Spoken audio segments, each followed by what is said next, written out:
इसके पीछे कौन है आखिर कि ये जो चोरों को लाके यहाँ बिठा दिया गया है और उनसे तवक्को की जा रही है कि ये पाकिस्तान के मई कर देंगे। ये तो वही लोग हैं जिन पे मनी लॉन्ड्रिंग के केसेस से इसाक डाल, जिस बंदे ने पत्थर का नहीं फेंका है उस पर भी दहशतगर्दी के मुकदमे बन जाते हैं। नवाज शरीफ अगर इतना ही मुहब्ब वतन है और इतना ही दिल दुख रहा है पाकिस्तान के पास, तो आ जाए ना, वो सारा पैसा जो लूटा है लाके दे दे लोगों को। कोई चीज अनफॉर्चुनेटली अच्छे साइड पे जाते हुए नजर नहीं आ रही। चीफ जस्टिस ऑफ पाकिस्तान या सुप्रीम कोर्ट नजर आ रही है और इसी से इनको डर है, इसलिए सुप्रीम कोर्ट को तकसीम करने की कोशिश कर रहे हैं। पाकिस्तान के जो अब मसाइल हो चुके हैं, इकोनॉमिक मसाइल, सियासी मसाइल, आईनी मसाइल, इनका वाहिद हल फ्री एंड फेयर इलेक्शंस है। इनको पता है बाहर की दुनिया को कि इनके पास तो मैंडेट नहीं है, और जिस तरह मैंडेट चुरा कर ये बैठे हुए हैं और उस अंदाज में इनके साथ कोई बात करने को तैयार नहीं है। इसके पीछे कौन है आखिर कि ये जो चोरों को लाके यहाँ बिठा दिया गया है और उनसे तवक्को की जा रही है कि ये पाकिस्तान के मई कर देंगे। ये तो वही लोग हैं जिन पे मनी लॉन्ड्रिंग के केसेस से इसाक डाल मुस्लिम लीग नून के दौर में भागा था ना, कोई हमारा दौर में नहीं भागा था। और ये जो इनके ऊपर केसेस, अब ये कहते हैं जी हम नेब को मजबूत करें, भाई नेब तो मजबूत था तो कौन सा तुम वो हुआ। ये इसको तो ऐसा होना चाहिए कि जिसने चोरी किया उनको तो पकड़े ना। तो बदकिस्मती है कि एक तो शखाना के पीछे पड़े हुए कि घड़ी घड़ी गायब है जी। तो घड़ी कहाँ गायब है भाई, उसके लिए तो जो लवाजिमात होते हैं पूरे हुए हैं, तो उसमें तो कोई केस नहीं बनता। लेकिन दहशत गर्दी के केसेस दर्जनों, यानी ये कभी हुआ है? आपने कभी सोचा कि किसी पॉलिटिकल दौर में जो जिस बंदे ने पत्थर का नहीं फेंका है उस पर भी दहशतगर्दी के मुकदमे बन जाते हैं।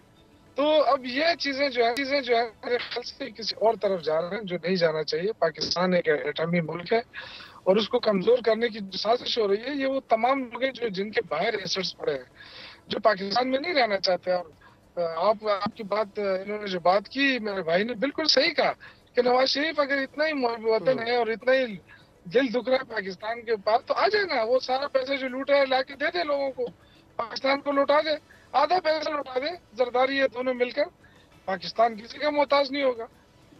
ये तो इस दौर में भी इन्होंने जिस तरीके से जो जंगल का कानून बनाया और उसकी वजह से जो हमारा सरमाया बाहर मुंतकिल हो रहा है, लोग भाग रहे हैं, एक जो एतमाद की फिजा बनी थी वो खत्म हो रही है, डॉलर सारा बाहर चला गया।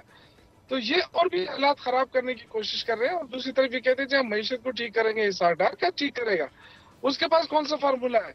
उसने तो आगे बेड़ा कर किया। उनके सिर्फ देखे सुबह शाम इस हुकूमत का एक ही फार्मूला है कि इमरान खान को किसी तरीके से कमजोर करो। इमरान खान कभी कमजोर नहीं होगा, इसलिए कि उसके पास अवामी ताकत है, और जिसके पास अवामी ताकत हो उसको आप कुछ भी उसका नहीं बिगा कर सकते।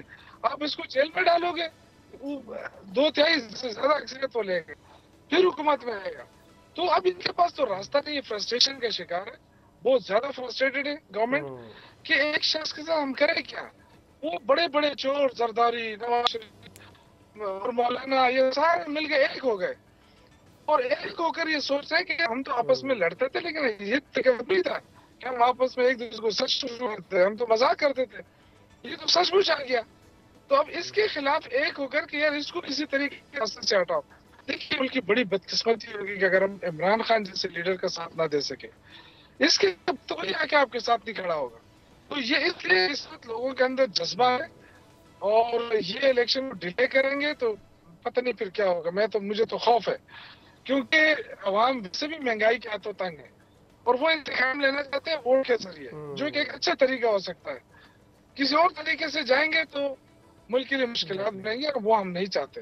क्योंकि हम पहले से ही 25-30 सालों से जो अफगानिस्तान के अंदर जो हालात रहे हैं दहशत गर्दी के, वो हम पे और हम भी उसका निशाना बनते रहे हैं पाकिस्तान। और अब जानबूझकर हालात खराब करने की तरफ जा रहे हैं लोग। इस तरह नहीं होना चाहिए। ये सिर्फ अगर अपने इक़्तिदार बचने के लिए ये मुल्क की मईशत को दाव पे लगा रहे हैं, अमन को दाव पे लगा रहा है, तो ये ज्यादती होगी। क्योंकि हमारा इस दौर में कोई सरमाया नहीं आ रहा है, कोई सरमायाकार नहीं आ रहा है, पैसा बाहर जा रहा है, सरमाया बाहर जा रहा है। इमरान खान के अरसे में 2 साल कोरोना रहा, मैं खुद मिनिस्टर था, मुश्किल वक्त था, लेकिन हमारी मईशत जो है वो बेहतर रही दूसरे ममालिक के निस्बत। जो बड़े बड़े ममालिक थे उसकी निस्बत आप देखेंगे, उन्होंने एक पैकेज दिया कंस्ट्रक्शन का, उसमें रिलीफ दिया, लोगों को बेतहाशा रोजगार मिला। वो जो मुश्किल वक्त था वो उसमें चेंज हुआ। तो अगर हम वो 2 साल पीरियड देखें, फिर उस साथ के हालात देखें, तो इमरान खान ने तो बहुत बड़ी कामयाबी हासिल की। अगर ये कोरोना ना होता तो फिर तो बहुत ही हालात और अच्छे होते। हमारी एक्सपोर्ट ठीक हो गई थी। आज हमारे कारखाने बंद हो रहे हैं जी, बिजली नहीं है। तो बिजली आपने कब बनाई है? ये कहते हैं जी हम तो बिजली सरप्लस करके गए थे। तो अगर बिजली सरप्लस है तो किसी शहर ने खा लिए। तो वो तो बिजली देखे उस जो कुछ मिल रही थी वो भी खत्म हो गई। अब हमारे खैबर पख्तूनख्वा के अंदर इतनी लोड शेडिंग कभी हमने नहीं देखी जो आज शुरू है। तो बिजली कहाँ चली गई? कारखाने तो बंद है। कारखाने तो आप कारखानों को तो आप छोड़ ही नहीं रहे।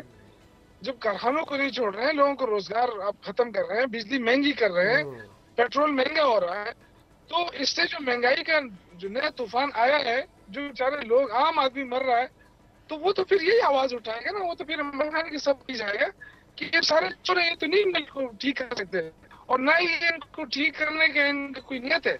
ये तो सारे लूट मार करने आए हैं।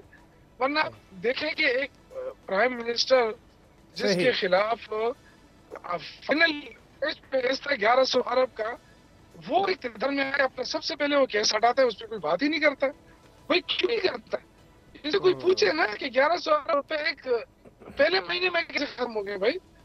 तो अब एक तो कहते हैं कि हम मुल्क के वफादार हैं, बिल्कुल। तो इस अपना सरमाया लेके बाहर बैठे हुए हैं, साहब बच्चे बाहर जो बैठे हालात हैं उनका जितना रोना रोया जाए ना इस वक्त हालात का, मैं समझता हूँ उतना कम है। और इस वक्त मुल्क के साथ जो खिलवाड़ चल रहा है और बुरे तरीके से, यूं लग रहा है कि या तो कोई रिवेंज लिया जा रहा है, बदला लिया जा रहा है पाकिस्तान की आवाम से, पाकिस्तान से, रियासत पाकिस्तान से, क्योंकि हर चीज़ ही, कोई चीज़ अनफॉर्चुनेटली अच्छे साइड पे जाते हुए नज़र नहीं आ रही। उसामा गाजी साहब, होना क्या है? मुल्क तो बिल्कुल इस वक्त कसर कोई नहीं छोड़ी तबाह करने की, इसमें कोई शक नहीं। लेकिन देखिए, पाकिस्तान की जो आला अदलिया है, supreme court, chief justice of Pakistan, अब उम्मीद की वाहिद किरण हमें चीफ जस्टिस ऑफ पाकिस्तान या सुप्रीम कोर्ट नज़र आ रही है। और इसी से इनको डर है, इसलिए सुप्रीम कोर्ट को तकसीम करने की कोशिश कर रहे हैं, इसलिए ये बार बार बहाने तलाश कर रहे हैं कि हम किसी तरह इधर उधर निकल सकें।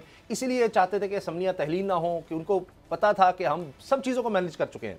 ये हर इदारे को, जिस तरह आपने देखा ना, पंजाब पुलिस से टॉर्चर करवा लो, ये सब करवा लो, ये हर इदारे को इसी तरह बनाना चाहते हैं। इनसे सुप्रीम कोर्ट नहीं कंट्रोल हो रही, ये मसला है। और ये माजी में भी करते रहे माफिया की तरह। फिर वो आपको पता है सजाद अली शाह वाला सारा मामला, ब्रीफ केस का मामला उसी जज के हवाले से कर दो, तो ये वो हमले कर रहे हैं। लेकिन मुझे उम्मीद है इंशाल्लाह, क्योंकि अगर मैनेज होना होता ना इनसे, तो फिर ये हमलों की जरूरत नहीं थी। फिर मरीम साहब को जलसों में जाकर जजेस के तस्वीर चलाकर, पाकिस्तान की तारीख में काम कभी नहीं हुआ, नाम ले लेकर और उनको जनाब गैंग ऑफ फलां और ये सब करने की जरूरत नहीं थी। इनसे वो चीज नहीं मैनेज हो रही। एक तो अवाम का दबाव है ही है, क्योंकि इलेक्शन से भागने का और मतलब है, इलेक्शन हमारी रियासत और अवाम के दरमियान एक मुआहदा है कि ये आपका हक आपको मिलेगा हर 5 साल के बाद। ये उससे भाग रहे हैं, अवाम के फैसले से भाग रहे हैं और सुप्रीम कोर्ट से भाग रहे हैं। तो अवाम के फैसले की तरफ सुप्रीम कोर्ट इंशाल्लाह लेकर जाएगी, हमारी पूरी उम्मीद है। और जो भी हो, जिस फ्री एंड फेयर इलेक्शन हो, जिसकी हुकूमत बनती है, ताकि पाकिस्तान के जो अब मसाइल हो चुके हैं, इकोनॉमिक मसाइल, सियासी मसाइल, आईनी मसाइल, इनका वाहिद हल फ्री एंड फेयर इलेक्शन है। एग्जैक्टली इस वक्त एक ही हल है, और एक स्टेबल पॉलिटिकल गवर्नमेंट जो कि अवाम लाए, फिर वो मुश्किल फैसले भी करे तो अवाम उनके पीछे डट के खड़ी हो कम अज कम। शुएब शाहीन साहब, क्लोजिंग रिमार्क्स आपसे लेना चाहूंगा। इस वक्त हल आपको क्या नजर आ रहा है? अनफॉर्चुनेटली मायूसी बहुत है और हम जितना रोना रोएं कम है। देखिए, हल है सिर्फ और सिर्फ इलेक्शंस, ताकि इलेक्शंस के साथ अनसर्टेनिटी खत्म होगी, इलेक्शंस के साथ नई गवर्नमेंट आएगी, नई 5 साल का एक मैंडेट लेकर आएगी, जिसमें पॉलिटिकल अनस्टेबिलिटी खत्म होगी, जिसमें कंटिन्यूएशन ऑफ पॉलिसीज जो है वो एक लोगों का एक ट्रस्ट होगा, ताकि ये जो पॉलिसी बना रहे हैं इसकी कंटिन्यूटी होगी। और फिर उस कंटिन्यूएशन ऑफ पॉलिसीज के साथ साथ जो ओवरसीज हैं उनका ट्रस्ट आएगा, जो सरमायाकार हैं उनका ट्रस्ट आएगा, पब्लिक एट लार्ज यहाँ वापस आएगी जो पैसा सरमाया इधर से लेकर गए हुए हैं। फिर फॉरेन नेशनल्स भी, फॉरेन कंट्रीज भी उस मुल्क के साथ बात करेंगे जिसके पास कोई मैंडेट होगा।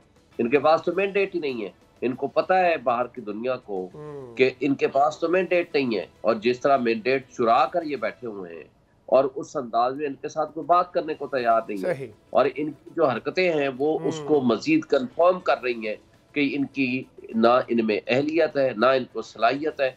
मुझे तो कुछ और लगता है कि ये जानबूझकर ना इनमें अहलियत है, ना सलाहियत है, और ये लग रहा है शुएब शाहीन साहब कि ना इनकी नीयत है। कोशिश भी नजर नहीं आ रही। कोशिशें सारी इनकी यही हैं कि या तो पॉलिटिकल विक्टिमाइजेशन कर ली जाए, या फिर अगर कोई हक और सच की आवाज़ बन रहा है, कोई सच बोल रहा है इस खौफजदा माहौल में, उसे पाबंदे सलासल कर दिया जाए, उसे टॉर्चर कर लिया जाए, उसे तंग कर लिया जाए, या फिर यह है कि अपने केसेस माफ़ करा लिए जाएं।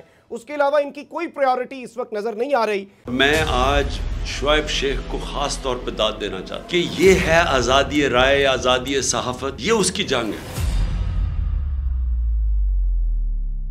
हर किस्म के दबाव के बावजूद शुएब शेख खड़े रहे इस मुल्क की उस सहाफत के साथ जो जमहूरियत का हुस्न है। एक वो सहाफत जो किसी प्रेशर में नहीं आती, जो किसी एस्टेब्लिशमेंट से नहीं खौफजदा होती। ये जो डाकू मुसल्लत किए गए हैं, इनकी रिश्वत नहीं लेती, वो है इस मुल्क की असासा। सहाफत वो असासा बन जाता है।